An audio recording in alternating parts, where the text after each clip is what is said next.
Bagaimana istiqomah dalam sholat berjamaah? Jangan tunda. 40 hari melaksanakan sholat berjamaah, 40 waktu melaksanakan sholat berjamaah. Tinggalkan sekali, hancur dia. Maka jangan pernah paksakan sholat berjamaah. Allahu Akbar, Allahu Akbar, bangkit langsung. Jangan tunggu, nantilah sampai hayya 'alas sholat. Tak boleh tunda-tunda. Bangkit langsung. Takutnya kita tunda, nantilah malaikat maut bangkit. Bangkit langsung, wudu, langsung ke masjid. Yang paling bagus itu sebelum azan ke masjid. Jangan pernah tunda. Membangkitkan semangat, datang pengajian, mendengar ustaz ceramah. Tak juga bangkit semangat, pergi ke rumah sakit. Ini balik dari sini nih, singgah ke rumah sakit. Rumah sakit di Panam banyak. Singgah. Mau jenguk siapa, Pak? Semua yang ada sini mau aku jenguk. Aku mau ngambil pelajaran. Rupanya kalau udah sakit, terbaring, tak ada yang bisa dibuat, Pak Security. Kau pun tiap hari di sini, apa kerja kau? Tak kau tengok orang sakit. Cuma menjaga aja. Tengok. Bapak ini kok begini? Tadi habis pengajian sama Ustaz Somad. Tak juga bangkit semangat sholat berjamaah. Tengok orang mati. Buka penutup wajahnya. Cium. Antar ke liang lahat. Masuk ke dalam. Izin sama keluarganya. Izin ya Pak. Saya mau meletakkan jenazah. Saya ini nggak masuk lagi ceramah Ustaz. Jadi saya mau mengambil pelajaran. Letakkan dia. Itu meletakkan jenazah di dalam liang lahat. Itu berhari-hari, berbulan-bulan masuk ke dalam pikiran. Maka saya kalau pemakaman jenazah, kalau diizinkan masuk, kalau tidak, saya tengok di atas, menengok. Hai Abdul Somad, itu tempat kau nanti, itu tempat kau nanti. Rumah kau tinggal, anak kau tinggal, bini kau tinggal, semua tinggal, hilang semua ini. Nasihat dengan mata itu lebih masuk ke dalam otak. Ceramah udah didengar, rumah sakit sudah didatang, jenazah ditengok sudah juga, tak semangat juga, berarti tak lama lagi mati itu. Apanya mati? Khatamallahu ala. Hati sudah mati. Kalau hati sudah mati, tak ada harapan lagi. Penyakit kronis, menunggu malaikat maut. Saya seorang perempuan, apakah berdosa merawat ayah tiri karena sakit?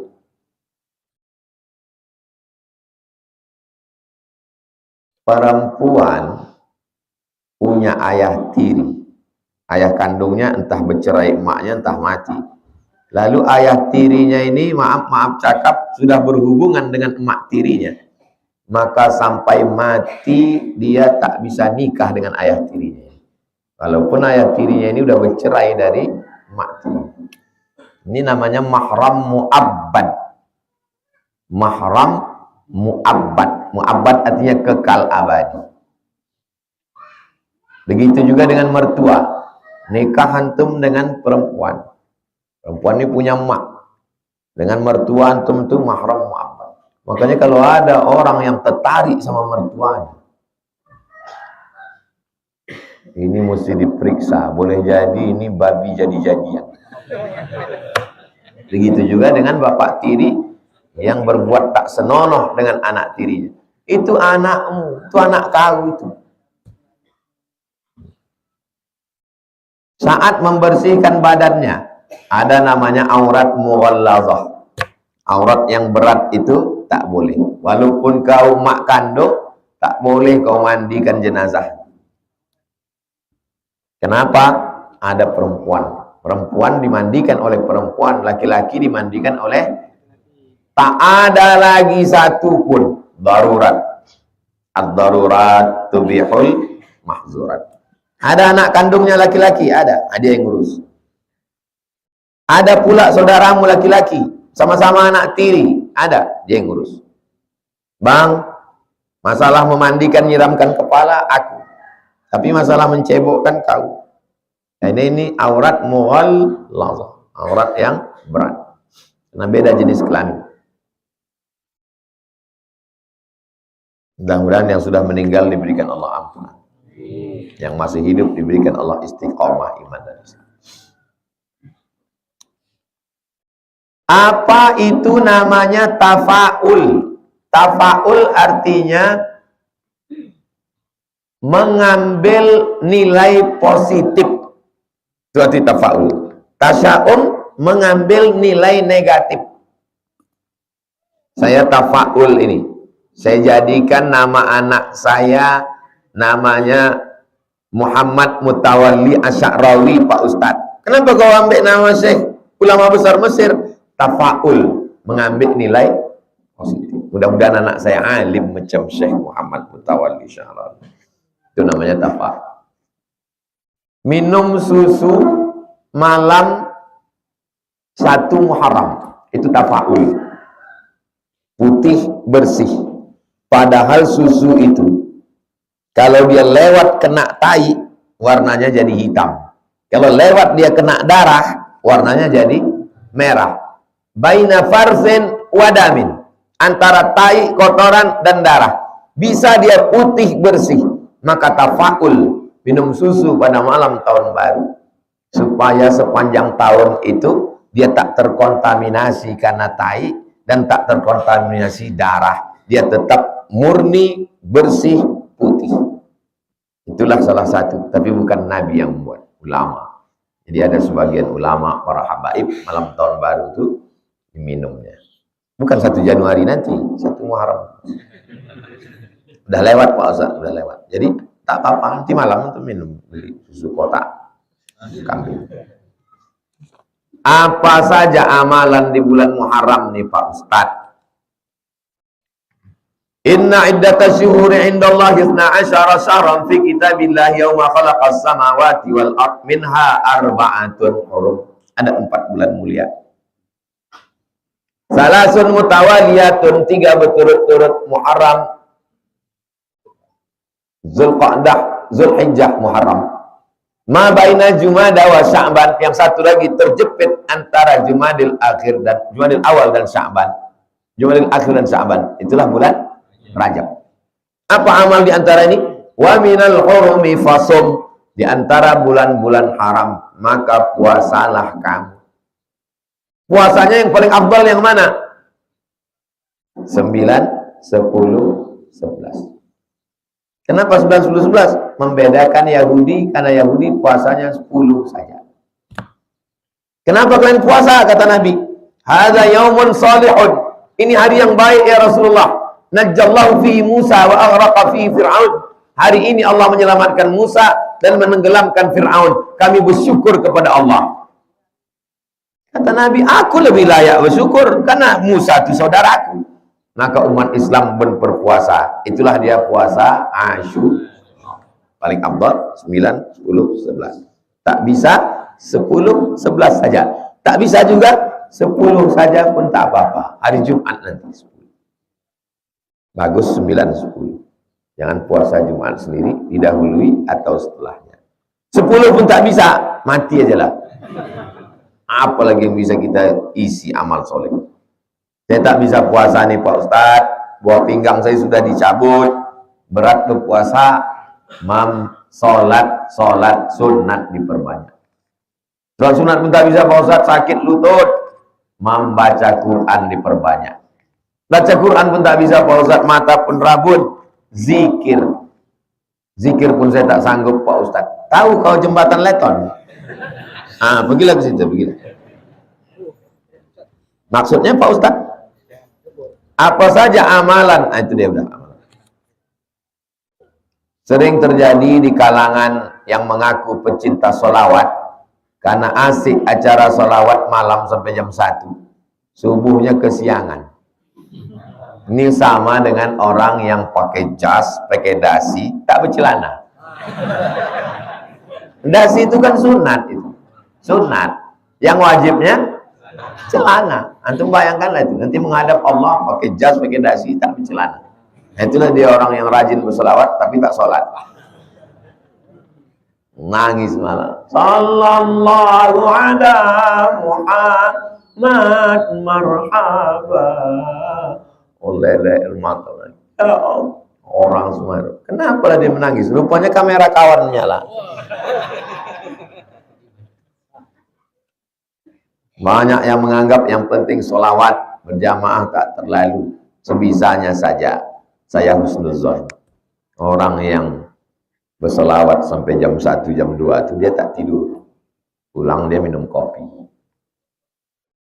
Antum minum kopi tak tidur. Saya dulu kan kemana-mana nyetir sendiri.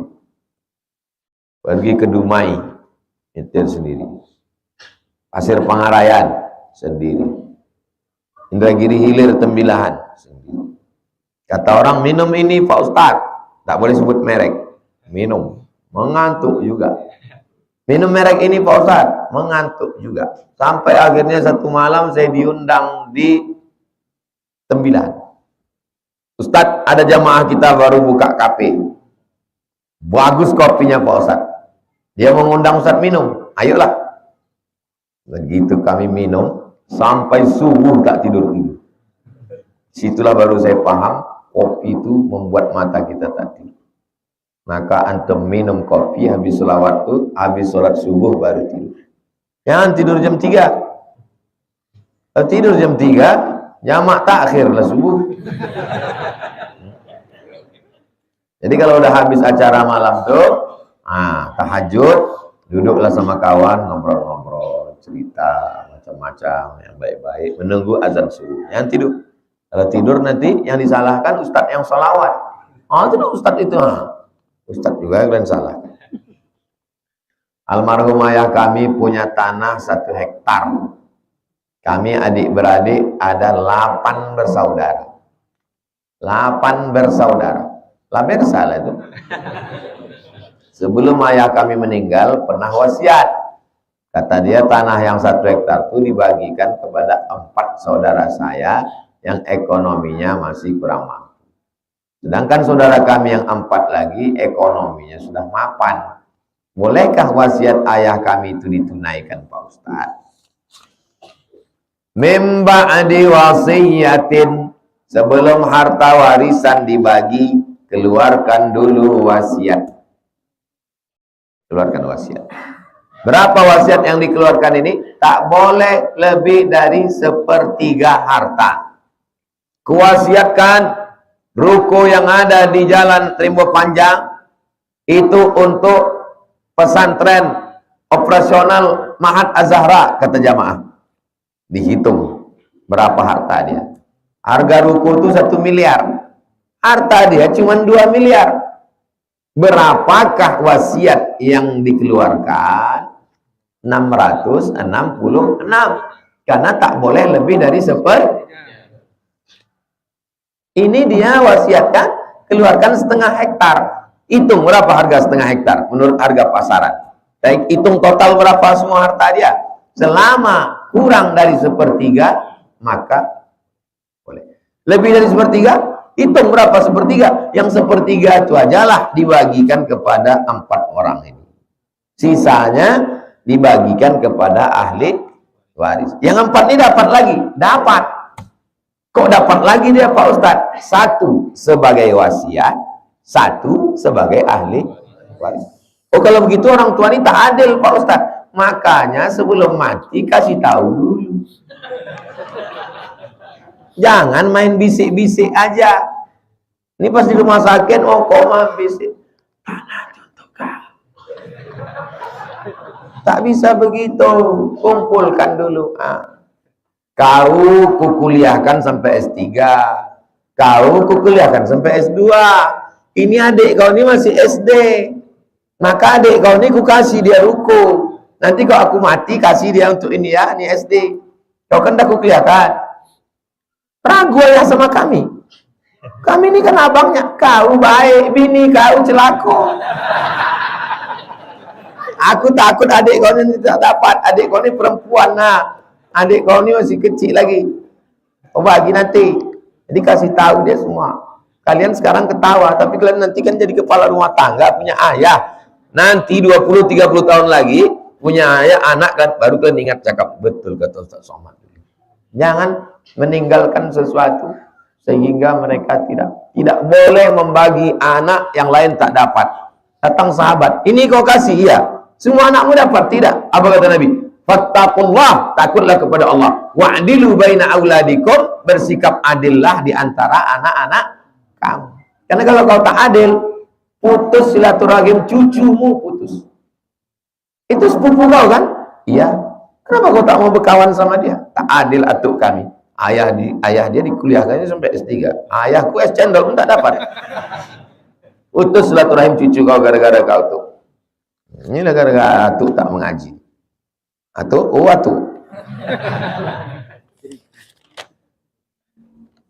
begini Pak Ustadz. Nah, ini panjangnya.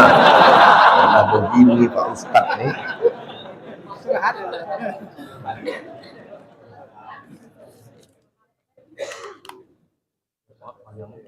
Saya menikahi janda tak punya anak. Si suami menghilang jejak sejak suami bertengkar dengan iparnya. Pernah si suami bilang begini ke si janda ini, aku talak kamu. Cuma si suami ini bilang gitu karena dipaksa sama istrinya, istri tuanya. Akhirnya suami bilang, saya tidak mau menjawab dua pertanyaan. Pertanyaan pertama, orang yang berkonflik masalah warisan. Karena orang berkonflik masalah warisan, dipanggilnya saya untuk masuk ke dalam konflik Irak-Iran ini. Kalau sesuai cakap saya dengan kemauan dia, dipakainya saya. Kalau tak sesuai, dicarinya ustadz lain.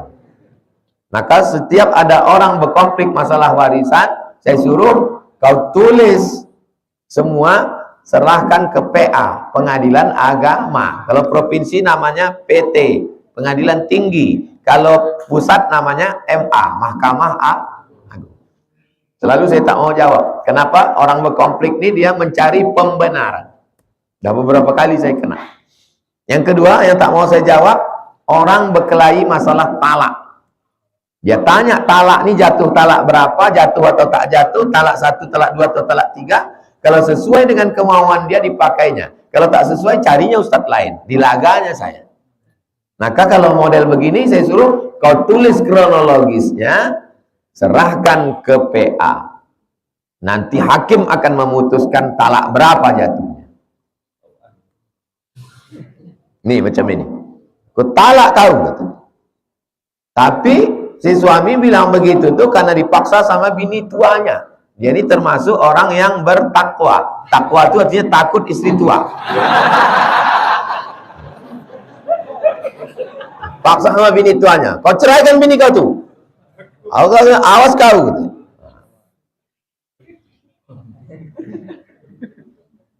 Jatuh atau tak jatuh, talak mukrah, orang yang terpaksa.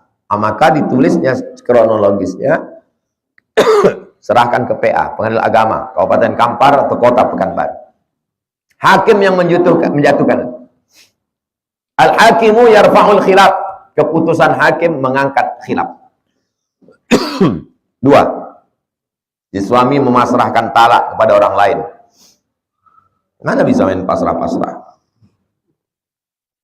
Talak itu hak suami. Suamilah yang menjatuhkan talak. Tak bisa talak dipasrahkan ke kawan.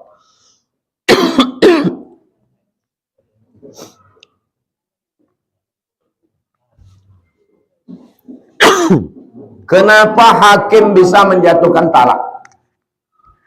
Kenapa hakim bisa menjatuhkan talak? Karena si suami menyerahkan kepada hakim lewat sirat ta'liq. Susah memang cerita ini karena banyak jomblo belum nikah. Kalau saya habis acara akad, kata Pak Kuah, silakan baca sirat ta'liq. Baca sirat ta'liq. Kalau saya tinggalkan 6 bulan lamanya, tidak memberikan nafkah zahir dan batin, atau menyakiti fisiknya, atau menyakiti hatinya, lalu istri saya datang ke Pengadilan Agama dengan membayar iwat 10.000, maka hakim menjatuhkan talak 1 kepadanya. Siapa yang menjatuhkan talak? Istri menjatuhkan, suami menjatuhkan melalui hakim. Kalau istrinya menuntut, ditinggalkannya bininya 10 tahun, istrinya tak pernah menuntut ke pengadilan, apakah jatuh talak? Tak jatuh. Jangan nanti antum balik ke kampung jumpa sama janda, Aku mau nikah, kata dia. Tapi kau udah berlaki, udah 10 tahun dia ninggalkan aku. Dia tak balik-balik dari Malaysia. Jangan antum nikahi, karena belum jatuh talak. Kecuali dia menggugat ke pengadilan, jatuh talak, dapat sertifikat, ini dia uang sertifikatnya. Baru antum bisa menikahi. Dan Pak Kua tak ada yang berani menikahkan janda kalau tidak ada sertifikat cerai dari pengadilan. Si janda punya dalil. Kalau suami hilang terlalu lama, tak ada kabar, katanya tak ada nafkah lahir batin, selama itu jatuh talak. Masih koma. Jatuh talak kalau istri menggugat ke... Ini masih jatuh talak. Tak ada titiknya. Si janda punya dalil, kalau suami hilang terlalu lama, tak ada kabar, jadi katanya tak ada nafkah lahir batin, selama itu jatuh talak. Koma. Jatuh talak kalau istri itu menggugat ke pengadilan. Kata hakim, ku jatuhkan talak. Karena dulu ada membaca sirat. Itulah namanya tolak taklik. Taklik artinya tolak yang masih terikat dengan sesuatu. Kalau sesuatu itu terjadi, maka jatuh talak. Talak taklik. Paham kan? Kadang udah dekat-dekat sarapan ini pura-pura paham aja mah. Bilang aja paham, ya selesai. Ini ceritanya ini cerita ini panjang sekali. Ini ceritakan janda. Kenapa tak nikah aja sama anak gadis? Hah? Begitu banyaknya anak gadis, la ilaha illallah. Udah janda apa masalah pula. Ini gara-gara lagu janda yang mana. Kenapa tak kau cari anak gadis? Aku nengok jamaah ini lama-lama silap juga gitu. Bagaimana nih Ustaz? Kami nikah dengan janda tersebut sudah 10 tahun dan anak 3. Udah terjadi.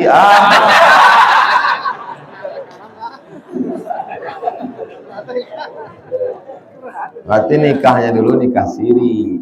Kalau nikahnya di Kua, Pak Kua takkan berani menikahkan kalau tidak ada sertifikat cerai. Jadi semana lah nih Pak Ustaz? Entahlah. Kenapa di Indonesia menggunakan panggilan haji dan hajah bagi orang yang melaksanakan haji? Kenapa di Indonesia?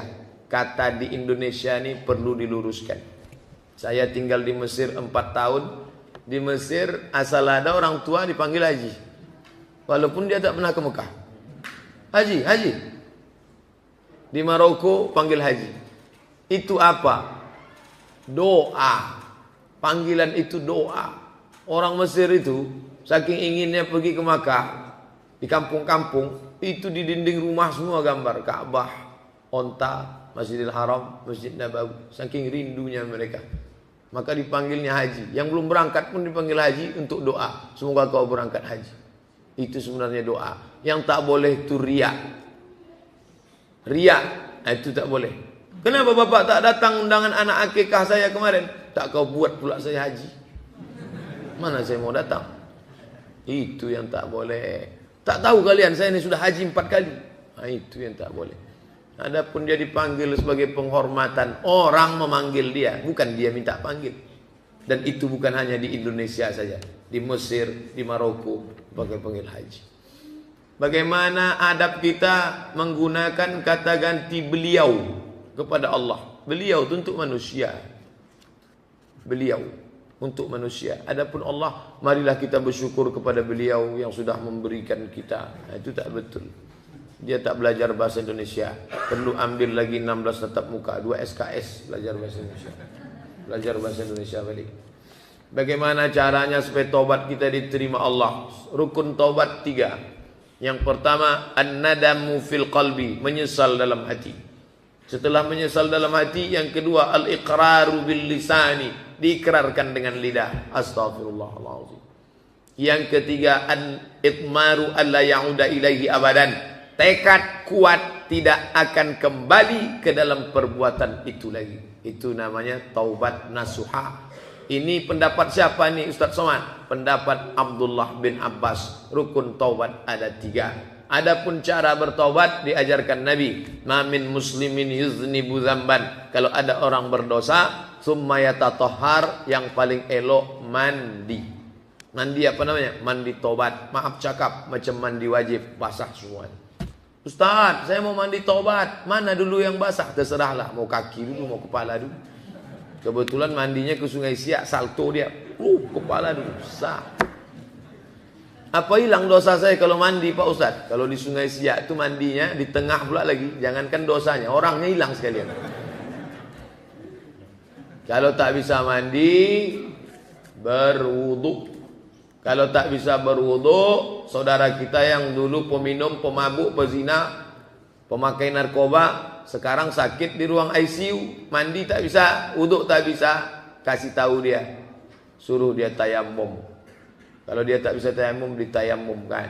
Ambilkan tanah, letakkan ke dalam mangkuk, ke dalam piring, tumpahkan ke koran, pukulkan 2 kali pukul. Pukul sekali, tepukkan ke tapak tangan, hembus ke wajah sekali sapu.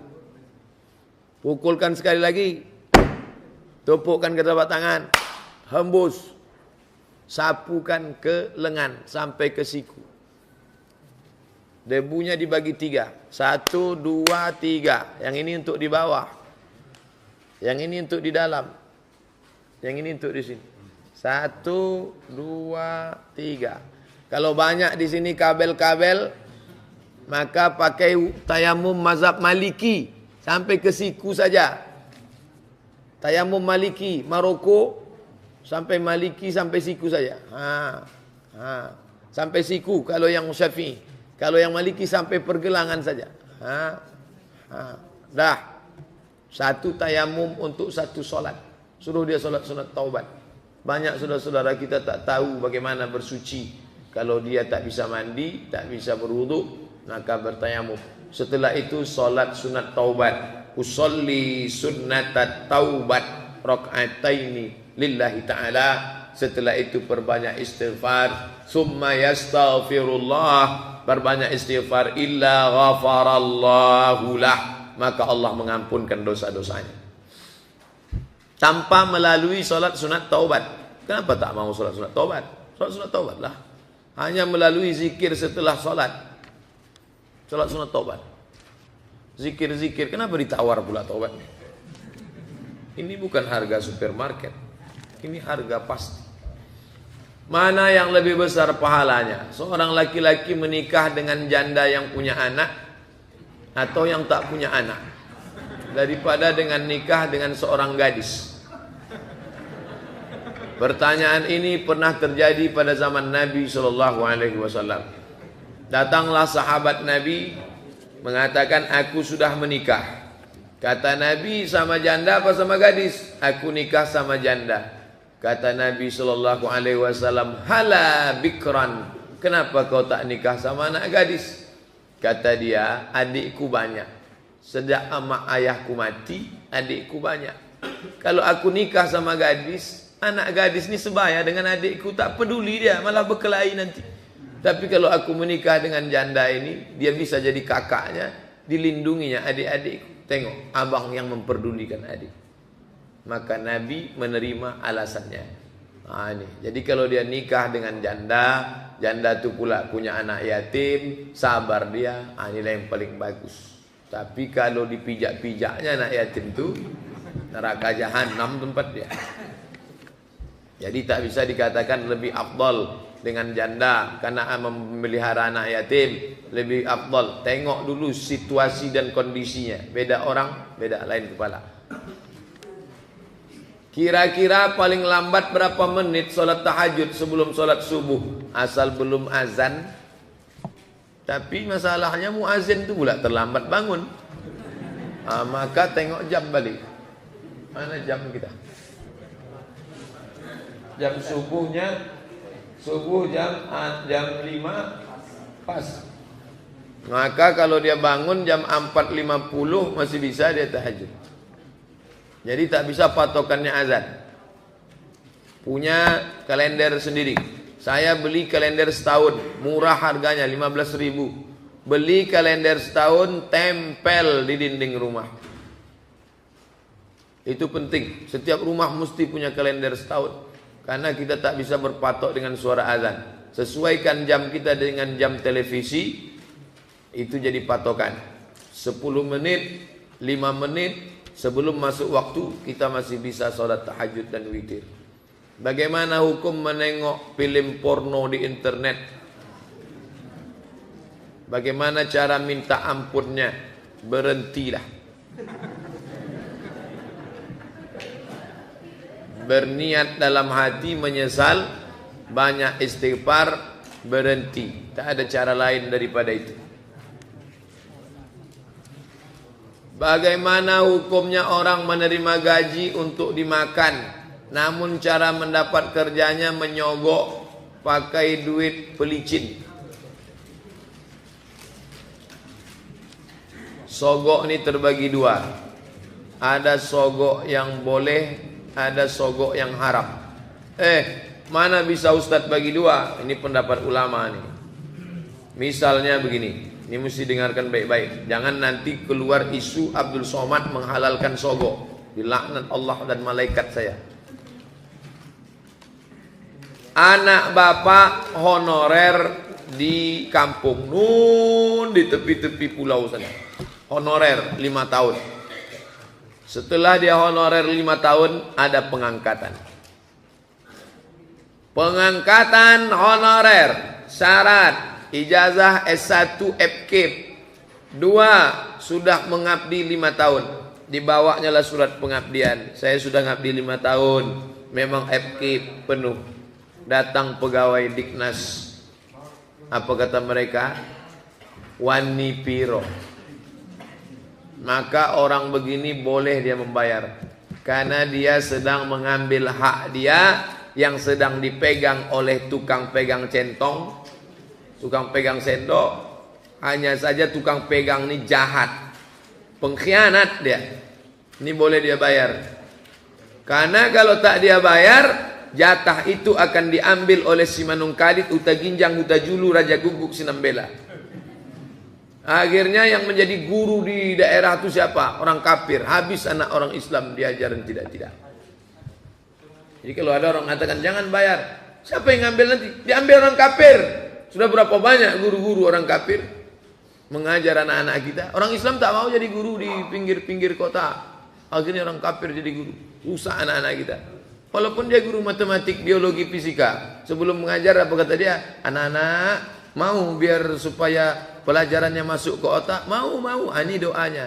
Anak Allah, Allah Bapa, Rohul Kudus. Haleluya. Tuh rusak anak kita. Yang tak boleh itu begini. Penerimaan PNS harus sarjana teknik sipil, IP 3,7. Dia teknik industri, IP-nya 3,0. Disogoknya 100 juta. Ini haram. Gajinya haram, tunjangannya haram, pensiunnya haram, sampai mati makan haram. Kalau begitu modelnya, segeralah resign. Karena kalau tidak, maka makan haram. Makan haram sekejap aja, 30 tahun. Masuk umur 30, pensiun umur 60. 30 tahun makan haram. Merasakan azabnya berapa lama? Khalidina fiha abada. Na'udzubillah. Bagaimana jika saya berniat puasa sunat tanggal 1 Rajab? Karena tanggal 1 Rajab itu bertepatan hari lahir saya, 29 Maret. Bagaimana niat hukumnya? Niatnya puasa sunat Rajab saja. Jangan puasa niat puasa hari lahir. Tak ada Nabi mengajarkan niat puasa hari lahir. Tapi itu Nabi puasa hari Senin, hari lahir dia. Bukan disuruhnya lah hari lahir kita. Hai orang-orang beriman, berpuasalah kamu di hari lahir kamu. Tak ada. Kita disuruh puasa hari Senin, hari lahir Nabi. Zaka yauma wulidtu. Di hari itu aku lahir. Adapun kita, maka tak disuruh berpuasa di hari lahir kita. Tapi kalau ada orang mau bersedekah, Di hari lahir ini saya mau bersyukur pada Allah Pak Ustadz. Saya bawalah nasi kotak ke panti asuhan. Bagus, pergi ke panti asuhan. Pak Yazid panti asuhan di belakang Koki Sundar. Pak Yazid, berapa anak panti ini Pak Yazid? Ada 200 Pak. Tolong keluarkan. Berapa orang? 2 orang aja. Situ ada 200, dia minta 2 orang. Kebetulan dia bawa nasi kotak cuma 2 biji. Jadilah daripada tidak sama sekali. Jangan beli lilin dicucukkan ke roti. Dia embus. Orang kafir itu punya tradisi. Jangan ikut orang kafir. Man tashabbaha biqaumin fahuwa minhum. Siapa yang ikut tradisi orang kafir maka dia kafir. Wa husyira yaumal qiyamati ma'hum. Nanti di akhirat akan dibangkitkan semua orang kafir. Mengapa tanah dinamai tanah haram? Yaitu tanah mulia. Mengapa ada binatang haram? Muliakah binatang itu Pak Ustaz? Udah dijelaskan, dan ini mengantuk ini.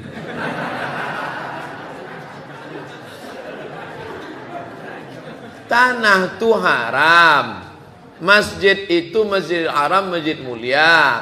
Tanah itu haram, tanah mulia. Kamput itu haram, kalau diminum hilang kemuliaan. Babi itu haram, kalau dimakan hilang kemuliaan. Kalau nampaklah na'udzubillah Ustadz parkir mobilnya di BPK, apa kata orang? Babi panggang karu, hilanglah kemuliaan dia. Saya lagi dengar cakap Ustadz tua makan babi, dia saya tengok kemarin.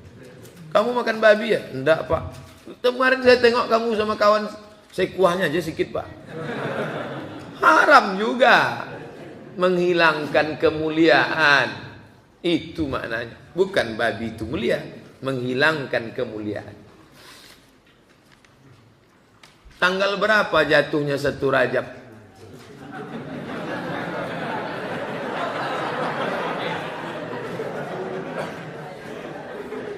Dan amalan apa yang kita kerjakan selama bulan Rajab? Aku tak gila Ustaz kalau malam. Itulah yang dibahas selama 60 menit habis suara.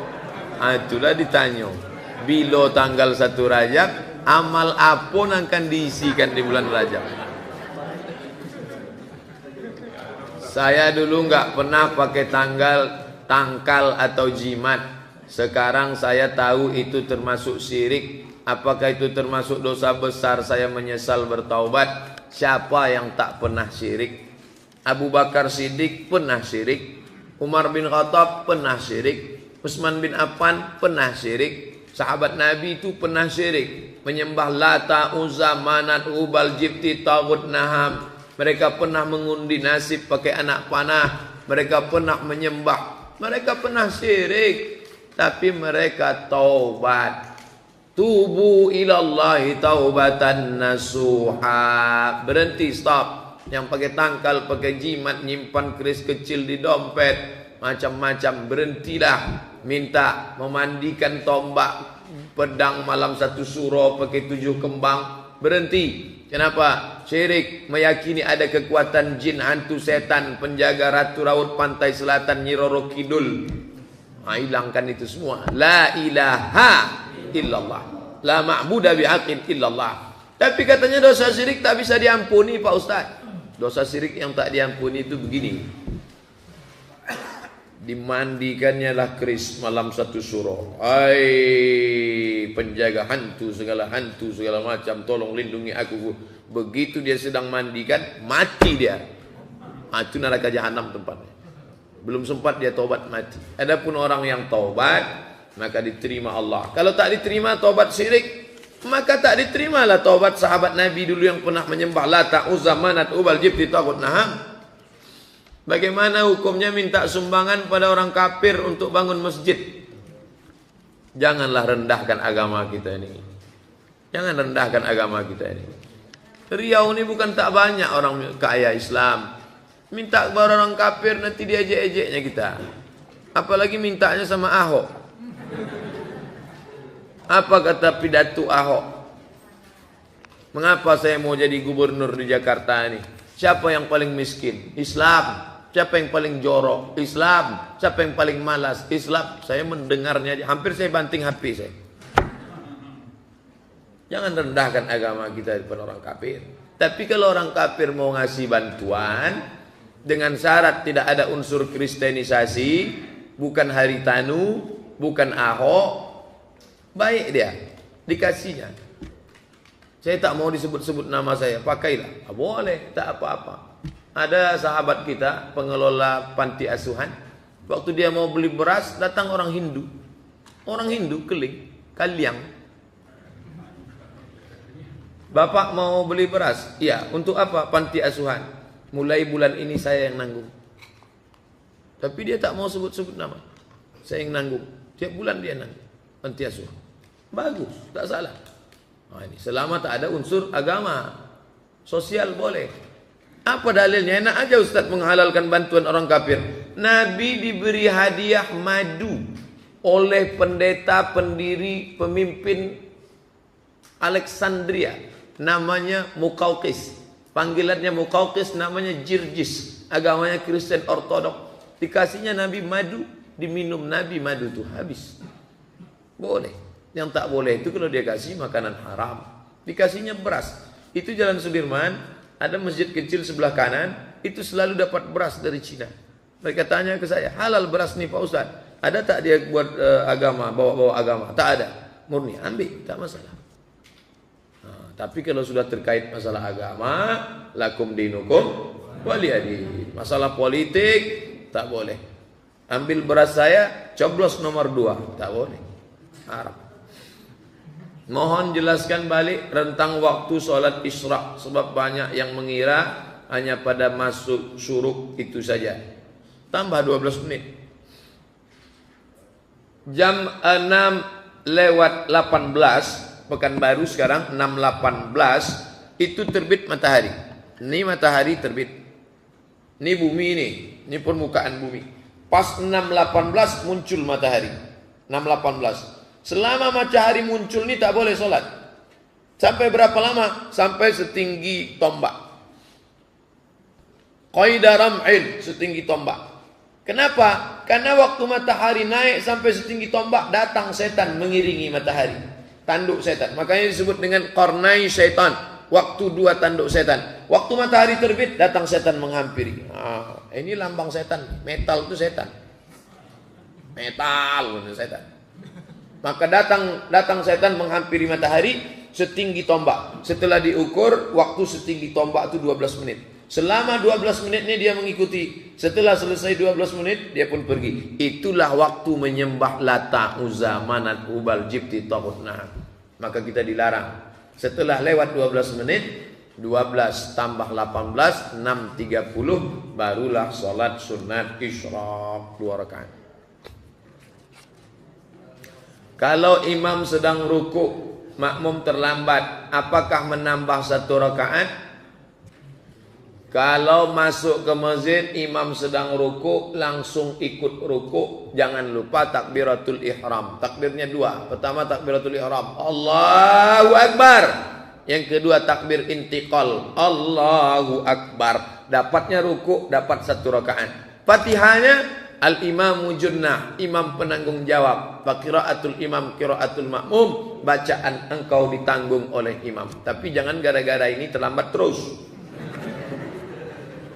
Tidak ada ikhtilaf. Tidak ada ikhtilaf. Bagaimana menikahi wanita solehah? Dia mu'allaf. Orang tuanya sampai sekarang belum Islam.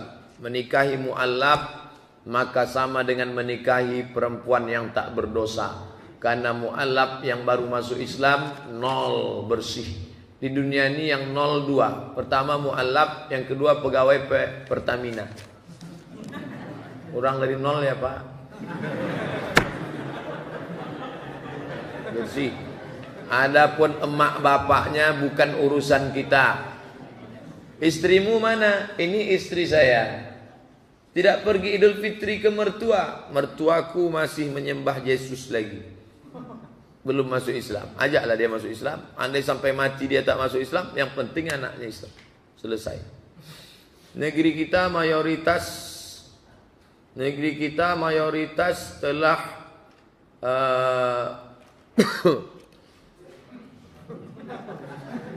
Negeri kita mayoritas tapi mayoritas muslim tapi dosa banyak beredar. Apa solusinya Pak Ustaz? Solusinya dua. Solusi setiap masalah ini dua, tak banyak. Pertama, dari bawah umat disadarkan dengan pengajian, khutbah, ceramah, kultum, itu dari bawah. Dari atas dengan aturan pemerintah. Masalah khamar misalnya, ya Ustaz ceramah, jangan minum khamar, haram, masuk neraka. Dari bawah. Dari atas, sama macam korupsi. Dari bawah. Cina itu paling besar korupsi di dunia. Dan sekarang dunia paling bersih Cina dari korupsi. Kenapa? Siapa yang korupsi? Gantung. Kalau digantung lah korupsi di Indonesia ini, berkurang jumlah penduduknya. Laksanakan aja dua itu. Dari bawah orang disadarkan dengan ceramah, dari atas dengan aturan pemerintah. Kalau dua-dua ini tak ada, tak bisa. Ceramah saja tak bisa. Orang tak takut sama ceramah. Rokok aja lah. Orang nyantai. MUI sudah mengeluarkan fatwa haram, Muhammadiyah mengatakan haram. Tanya, kau tak takut haram MUI? Makin diharamkannya makin enak. Orang tak takut. Tapi orang takut sama razia helm. Kenapa orang takut? Karena ada implikasi hukum. Mau di sini apa di pengadilan? Pengadilan 70, di sini bisa 50. Ada implikasi hukum. Orang tak takut kalau tak ada hukum. Apa hukumnya sholat pakai sejadah pada subuh Jumat? Apa kelebihannya? Sunnah. Kelebihannya ikut sunnah Nabi. Alaikum bisunnati. Siapa yang paling banyak ikut sunnah, dia yang paling dekat nanti sama Nabi. Bacalah Alif Lam Mim Tanzil. Kalau imamnya hafal. Kalau tak hafal jangan paksa. Bagaimana kalau tak pakai sajadah? Ya tak apa-apa. Nama ayatnya sajadah. Nama sujudnya tilawah. Nama ayatnya sayat sajadah. Nama sujudnya sujud tilawah. Waktu sujud itu apa yang dibaca Pak Ustaz? Sajada wajhiya lilladzi khalaqahu wa sawwarahu fatabarakallahu bihaulihi wa quwwatihi. Ada bacaan lain. Sajada wajhiya lilladzi khalaqahu wa sawwarahu wa syaqqa sam'ahu wa basarahu afidatuhu fatabarakallahu bihaulihi wa quwwatihi fatabarakallahu bi ahsanil khaliqin. Kalau tak bisa baca itu Pak Ustaz, subhana rabbiyal a'la wa bihamdihi. Subhana rabbiyal a'la wa bihamdihi. Subhana rabbiyal a'la wa bihamdihi. Puasa 1 hari sampai 9 pahalanya begini-begini. Apakah sahih hadisnya? Tak sahih. 1 sampai 9 pahalanya begini-begini. Tak sahih. Saya sudah kertas terakhir. Saya sudah mewakafkan sebidang tanah untuk panti asuhan. Tapi sudah lebih kurang 15 tahun tanah tersebut masih terlantar. Apakah boleh disedekahkan kepada masjid lain? Bapak ibu yang sudah mewakafkan tanah agar segera mengurus sertifikat wakaf melalui KUA masing-masing. Di mana posisi tanah itu sekarang? Di Kecamatan Marpoyan Damai, di Kecamatan Tangkerang. Segera hubungi Pak KUA. Di sana sudah ada formulir untuk pencatatan wakaf. Ini undang-undang baru. Saya kebetulan termasuk pematerinya sosialisasi wakaf di Kemenak. Sudah kumpul semua KUA di Pekanbaru. Saya pemberi materi supaya semuanya melapor. Nanti akad di depan KUA. Aku wakafkan tanahku ini 2 hektar untuk panti asuhan tunai. Lalu si penerima wakaf mengatakan aku terima. Karena syarat wakaf ada 4. Yang pertama wakif yang berwakaf. Yang kedua mauquf alaih penerima wakaf namanya nazir. Yang ketiga mauquf bih barang yang diwakafkan. Yang keempat ada ijab ada qabul. Setelah itu dituliskan akte wakafnya oleh Pak KUA. Sampai mati tak bisa beralih, tak bisa digugat. Ini dibuat pemerintah karena saking banyaknya kasus anak menggugat tanah wakaf bapaknya. Dulu tanah itu tak laku, tempat jin buang anak. Sekarang harga tanah itu 5 juta karena sudah ada mall. Akhirnya anak cucu mengambil, silang sengketa. Sekarang orang tak takut sama Tuhan. Tanah masjid pun digugat orang. Maka untuk mengatasi masalah ini, segera uruskan akte wakaf tanah masing-masing. Begitu juga dengan ruko. Ruko ini saya wakafkan untuk panti, supaya jangan digugat, jangan jadi masalah belakang hari. Buatkan aktenya, maka setiap kali uang ruko itu ada keluar, langsung diserahkan ke panti. Selamatlah kita yang sudah mewakafkan. Anak-anak kita pun tidak tergoda untuk mengambil wakaf itu balik. Karena kejahatan terjadi bukan hanya karena ada niat dari pelakunya, tapi juga karena ada kesempatan. Waspadalah. Itulah kaji kita subuh ini. Mudah-mudahan ada manfaatnya. Terima kasih atas segala perhatian. Mohon maaf segala kesilapan. Mari kita berdoa kepada Allah. Ala hazihi niyah al-fatihah. A'udzubillahi minasyaitonir rajim. Bismillahirrahmanirrahim. Alhamdulillahi rabbil alamin. Arrahmanir rahim. Maliki yaumiddin. Iyyaka na'budu wa iyyaka nasta'in. Ihdinas siratal mustaqim. Siratal ladzina an'amta 'alaihim ghairil maghdubi 'alaihim waladdallin. Amin. Allahumma barik lana fi Rajab wa Sya'ban. Berikan kami berkah di bulan Rajab dan Sya'ban. Wa ballighna Ramadan. Sampaikan kami ke bulan Ramadan. Allahumma rzuqnal istiqamata wal afiyah. Berikan kami istiqamah dan kesehatan badan. Allahumma rzuqnal istiqamata wal afiyata fid dunya wal akhirah. Berikan kami istiqamah dan kesehatan dalam kehidupan dunia sampai ke akhirat. Allahumma inna nas'aluka salamatan fid din wa afiyatan fil jasad wa ziyadatan fil ilm wa barakatan fil rizq wa taubatan qabla al maut wa rahmatan inda al maut wa maghfiratan ba'da al maut. Allahumma hawwin alaina fi sakaratil maut wan najata minan nar wal afwa inda al hisab. Rabbana ighfir lana dhunubana wa liwalidayna warhamhuma kama rabbayana saghira. Rabbana atina fid dunya hasanah wa fil akhirati hasanah wa qina adzaban nar. Wa sallallahu ala sayyidina Muhammadin wa ala alihi wa sahbihi wa sallam. Walhamdulillahi rabbil alamin. Taqabbalallahu minkum minna wa minkum taqabbal ya karim. Terima kasih. Wassalamualaikum warahmatullahi wabarakatuh.